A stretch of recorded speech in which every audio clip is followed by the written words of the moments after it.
Кое беше твоето милено колку заврши по искуство? Без злумење, тоа беа деновите поминати на терен со бизнес девелоперите, бидејќи тогаш ја осетив вистински она тимска работа во пивара. Тебе до сега? Дефинитивно, брейнсторминг сесијата со бренд маркетинг тимот на Скопско.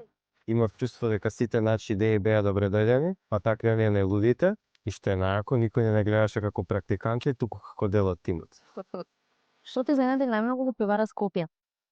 Во пивара Скопје најмногу ме изненади позитивната енергија што ја има секојдневно и како сите се желни да ни помогнат и да не научат се што ни интересира, за тука да исклучиме со големо знаење и вештини во различни сфери.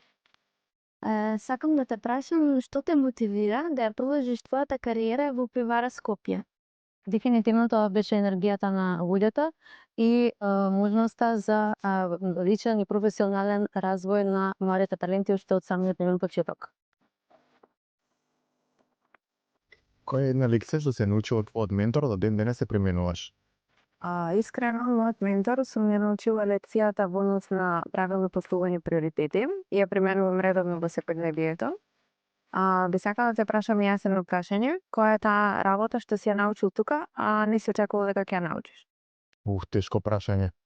Научив доста работи, но дефинитивно би ги издвоил презентацијските вештини. Супер, супер.